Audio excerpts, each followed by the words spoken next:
রবিবারের দুপুর মানে বিশেষ কিছু খাওয়ার জন্য মনটা খুব ছুকছুক করে। বাইরের খাবার আমি অত খাই না, চেষ্টা করি যেটা খেতে ইচ্ছা করছে সেটা বাড়িতেই বানিয়ে নিই। মা বানাচ্ছিল চিকেন, তো মাকে আমি বললাম রাইসটা আজকে আমি বানাচ্ছি।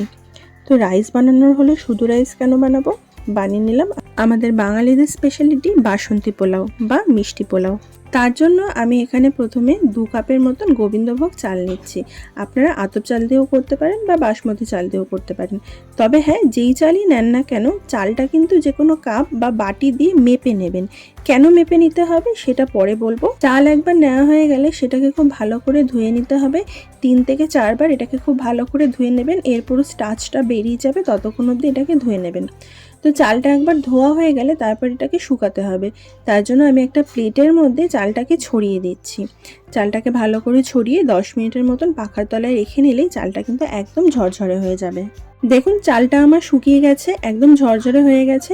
এই প্রসেসটা করে নিলে পরে কিন্তু পোলাওটা খুব ঝরঝরে হয়। আপনারা চাইলে চাল ধুয়ে ডাইরেক্ট সেই চাল দিয়েও করতে পারেন, তবে যদি একটু শুকিয়ে নেন তাহলে পোলাওটা ভালো হবে। এরপর এই চালটাকে একটা পাত্রের মধ্যে নিয়ে নিলাম আর ওর মধ্যে দিয়ে দিচ্ছি বড় 2 চামচ ঘি। ঘি দিলে গন্ধটা স্বাদটা দুটোই ভালো হয়, তবে কেউ যদি আপনারা ঘিটাকে অ্যাভয়েড করতে চান ঘিয়ের পরিবর্তে একটু সাদা তেলও দিতে পারেন। ঘি দেওয়া হয়ে গেলে এর মধ্যে দিয়ে দেবো কুচানো আদা। আমি কুচিয়ে দিচ্ছি আদাটা, আপনারা চাইলে বেটে দিতে পারেন, তবে কুচিয়ে দিলে হালকা মুখে পড়ে বাইট পড়ে, সেটাকে খুব ভালো লাগে খেতে। আর দিচ্ছি হলুদ। সব দিয়ে এটাকে এবার খুব ভালো করে মাখিয়ে নেব। চালটা একবার মাখানো হয়ে গেলে একটা কড়াইয়ের মধ্যে নিয়ে নেব আবারও কিছুটা ঘি, আর ওর মধ্যে আমি বেশ কিছুটা কাজু বাদাম হালকা করে একটু ভেজে নেব। খুব বেশি ভাজার দরকার নেই। হালকা একটু ভাজা হয়ে গেলে ওর মধ্যে কিছু গোটা গরম মশলা ফোড়ন দেবো। তো আমি এখানে দিচ্ছি লবঙ্গ, এলাচ, দারচিনি এবং তেজপাতা। লবঙ্গ আর এলাচটাকে আমি হালকা হাতে একটু থেতো করে নিয়েছি, তাহলে স্মেলটা খুব ভালো বেরোবে।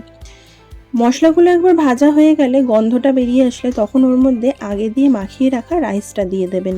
রাইসটা দেওয়া হয়ে গেলে একটু নাড়াচাড়া করে ওর মধ্যে দিয়ে দেবো বেশ কিছুটা কিশমিশ। এরপর রাইসটাকে খুব ভালো করে ভেজে নিতে হবে। ততক্ষণ পর্যন্ত ভাজতে হবে যতক্ষণ না রাইসের সাথে মাখানো যে ঘিটা আছে সেটা সম্পূর্ণ গলে যায় আর রাইসটা আপনাদের কড়াইয়ের এক জায়গায় দলা হতে থাকে। তো একটু ধৈর্য ধরে এটাকে খুব ভালো করে ভেজে নিতে হবে। রাইসটা যখন ভাজা ভাজা হয়ে আসবে তখন এটাকে নামিয়ে অন্য একটা পাত্রের মধ্যে একটু জল গরম করে নেব। যেই কাপে আমি চাল নিয়েছিলাম সেই কাপেরই আমি 4 কাপ জল নিয়ে নিচ্ছি। যেহেতু 2 কাপ চাল ছিল এই জন্যই আমি প্রথমে আপনাদের বলেছিলাম যে চালটা সবসময় মেপে নেবেন। আপনারা যেই পাত্রে চাল নিচ্ছেন যতটা চাল নেবেন সেই পাত্র অনুযায়ী তার ডবল জল নিয়ে নেবেন। চাল আর জলের পরিমাণটা 1:2 হিসাবে নেবেন, তাহলে দেখবেন পোলাও আপনাদের সবসময় ঝরঝরে হবে।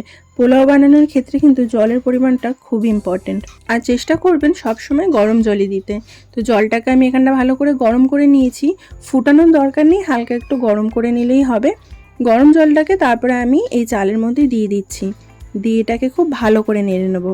তারপর এর মধ্যে দিয়ে দেবো পরিমাণ মতো নুন আর এটাকে ঢেকে দেবো। গ্যাসের ফ্লেমটাকে একদম কমিয়ে দেবেন যতটা পর্যন্ত কমানো যায়, তারপর এটাকে এভাবেই ছেড়ে দেবেন। এটা ধীরে ধীরে এর মধ্যে রান্না হতে থাকবে।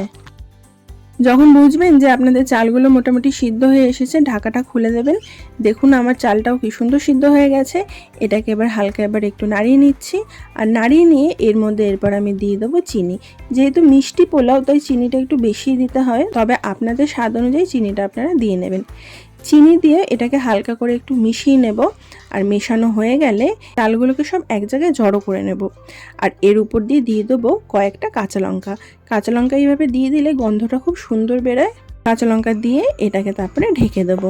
চিনি নিজস্ব একটু জল ছাড়ে, আর দেখবেন সেই জলের ভাপে ভাপে আপনাদের চালটা সম্পূর্ণ সিদ্ধ হয়ে যাবে। তো চালটা একবার সম্পূর্ণ সিদ্ধ হয়ে গেলে আমাদের পোলাও হয়ে যাবে একদম রেডি। দেখুন কি সুন্দর ঝরঝরে হয়েছে, জলের পরিমাণ সঠিক ছিল, ওই জন্য পোলাওটাও খুব সুন্দর হয়েছে আর ঝরঝরেও হয়েছে।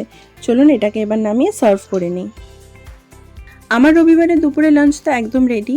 এখানে আমি নিয়ে নিলাম আমার বানানো পোলাওটা, মায়ের বানানো চিকেন, আর সাথে নিয়েছি একটু চাটনি। চিকেনের রেসিপির লিঙ্ক আমি আপনাদের আই বাটনে দিয়ে দেবো, সেখান থেকে দেখে নিতে পারেন, ডেসক্রিপশনেও দেওয়া থাকবে। আর পোলাওয়ের রেসিপিটা তো আপনারা দেখেই নিলেন। তো যদি ভালো লেগে থাকে রেসিপিটা, চ্যানেলটাকে অবশ্যই সাবস্ক্রাইব করে দিন। ফেসবুকে দেখে থাকলে চ্যানেলটাকে ফলো করে দিন। দেখা হবে পরের বার নতুন কোনো রেসিপির সাথে।